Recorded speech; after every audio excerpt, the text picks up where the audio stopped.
जय श्री गणेश गणपति बप्पा मोरया। कंचन थरिया सजाई ले दिया नजराई ले हो सखिया से बेदिया बैठल गजानन ओढ़ा ले पीताम्बर हो सखिया से बेदिया बैठल गजानन ओढ़ा ले पीताम्बर हो। घुमरी घुमरी गणपति पूजिले चरण चढ़ाई ले हो सखिया लड्डूअन भोगा वाला गाइले गणपति के मनाइले सखिया मोदक भोगा वा चढ़ाइले गजानन के मनाइले।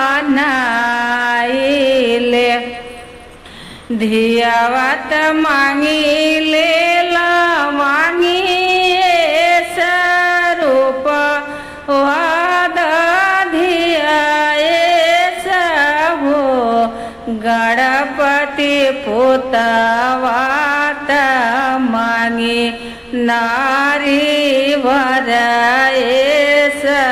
सोना वाहर दिएस गणपति पुतवात मांगे नारी भर ऐसा सोना वाहर दिएस।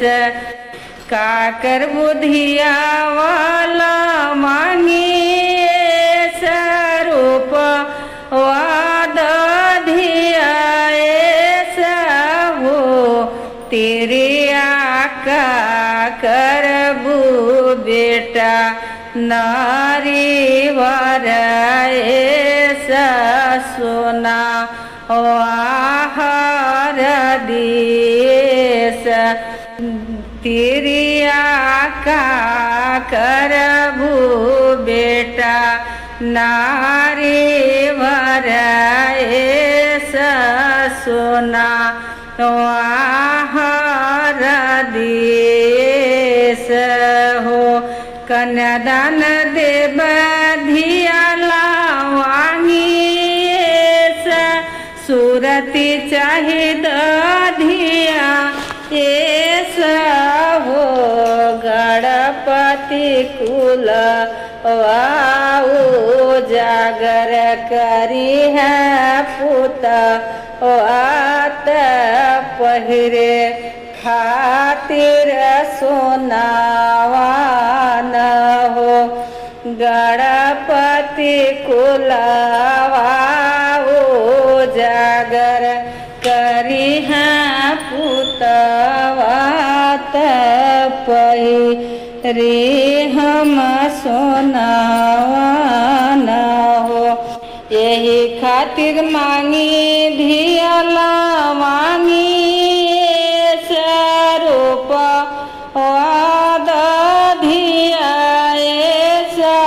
हो गणपति पुतवा हम मांगे नारी वर ऐसन सोना वाहर दिएस गणपति पुतवा हम मांगे नारी वर ऐसन सोना वाहर दिएस गणपति है मांगन पूरा हमारा करी देहु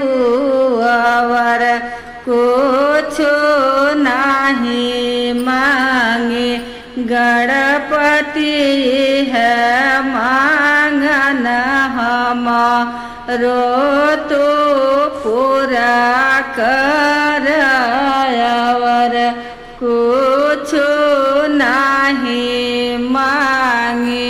जय श्री गणेश जी।